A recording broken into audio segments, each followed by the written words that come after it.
Хүн амд үзүүлэх эрүүл мэндийн тусламж үйлчилгээний хөгжил 1920-аас 2025 оны хооронд.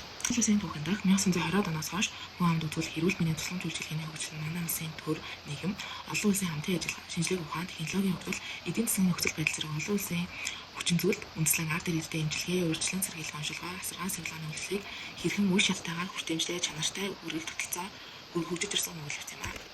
Эрүүл мэндийн тусламж үйлчилгээний хөгжлийн агуулга нэгт эмнэлгийн байгууллагын тоо бүтэц өссөн.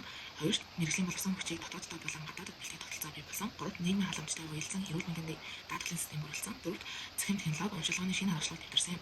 Эдгээр үйлчлэгийн хүрээнд эрүүл мэндийн тусламж үйлчилгээ маань хөгжиж ирсэн гэлээ. Эрүүл мэндийн анхны суурь тавигдсан үе 1920-аас 1940. Түүхэн нөхцөл байдал нь ардын явсгалын ялагч болж шинэ төр улс байгуулагдсан. Феодалын нийгмийн үлдэц эмнэлгийн байгууллага бараг байхгүй уламжлалт эмчилгээ голж байсан. Онцлог үйл явдал нь 1921 онд ардын засгийн газар байгуулагдсанаар эрүүл мэндийг төрийн бодлогод багтааж 1924 онд анхны төрийн эмч нарыг Оросын албаны улс руу сургаж эхэлжсэн. 1925 онд Улаанбаатарт ардын эмнэлэг нэгдсэн. Энэхүү эмнэлэг нь одоогийн улсын 1-р төв эмнэлэг билээ. 1929 анхны бага эмч их баригч нарын сургууль байгуулагдаж Сүрье Тэмбүү зэрэг хүчний эсрэг анхны эмнэлгийн цэрэгчсэн отряд гарч байсан. Зөвлөлтийн тусламжтайгаар төвлөрсөн тогтолцоо бүрэлдсэн үе буюу 1940-с 1960. Түүхэн нөхцөл байдал зөвлөлт холбоот улсын нөлөөнд ор төлөвлөгөөт эдийн засаг шилжиж эрүүл мэндийг улс удирдах бүрэн эрхтэй болж бүх үйлчлэгийг төр хариуцж эхэлсэн. Онцлог үйл явдал нь 1942 онд эрүүл мэндийн яам буюу одоогийн эрүүл мэндийн яам байгуулагдсан. 1947 анагаахын дээд сургууль нь Монгол улсын анагаах ухааны их сургууль гэсэн нэртэйгээр байгуулагдаж дотооддоо эмч бэлтгэж эхэлсэн. Энэхүү сургууль нь одоогийн анагаахын шинжлэх ухааны үндэсний их сургууль билээ.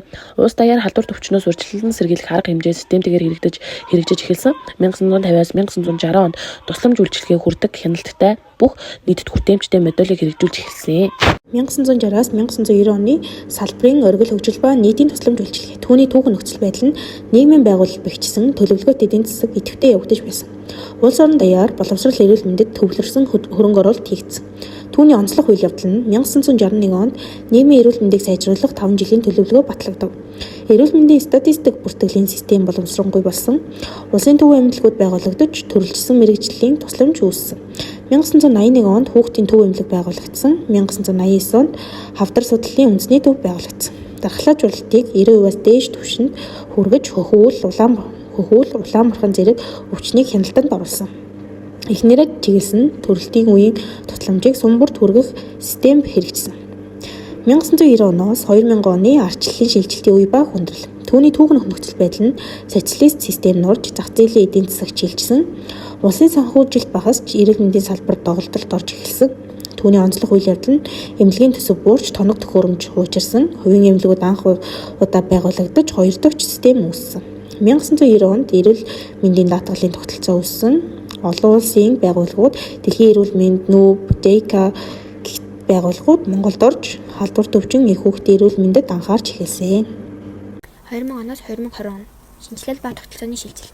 Онцлог үйл явдлаас дурдвал 2006 онд эрүүл мэндийн хувьд батлагдсан. 2011 он эрүүл Монгол үндэсний хөтөлбөр хэрэгжиж эхэлсэн.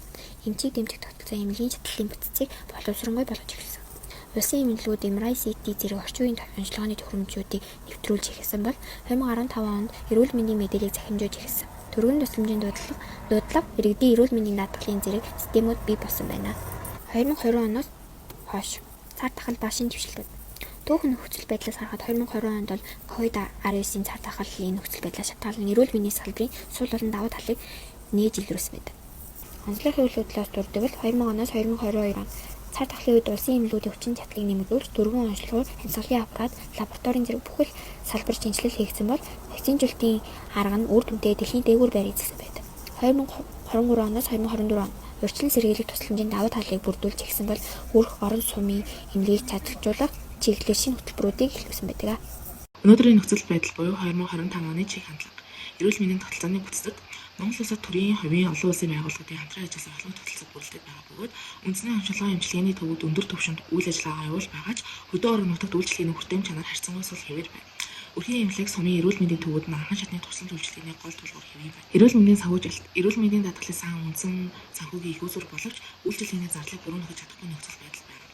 Хувийн хэмжлэлийн буюу хувийн эмнэлгүүдийн төлбөр өндөр, гэхдээ чанар сайтай гэгддэг бол хүмүүс улсын инфляцийг илүүд үзэх хандлага байдаг. Хүний нөөцийн хувьд энд цэвэрлэгчийн ачаалал их орондоо тутмаас болж цэвэрлэгчийн сургууль үн төлбөргүй болж үүнээс үүдэн мэрэгжлийн чадвар муу мэрэгжилтнүүд гарч байна. Шинэ үеийн эмч мэрэгжилтнүүд гадаадын сургалт орчин үеийн технологийн мэдлэгтэй болж байгаа нь давуу тал болж байна.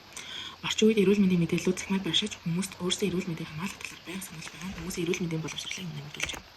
Дүгнэлтэнд одоо цагт Монгол улсын эрүүл мэндийн тусламж үйлчилгээний шинэ шатад хүрсээр байгаа ба нийгмийн хэрэгцээ, олон улсын жишээ, дижитал хөгжил, хүний нөөцийн шинжилэл зэрэг эрэг жилүүдэд Монгол улсын эрүүл мэндийн салбарыг илүү өргөжүүлж, хүртээмжтэй урьдчилан сэргийлэхэд суурилсан тогтолцоо руу хөтлөх хандлагатай байна.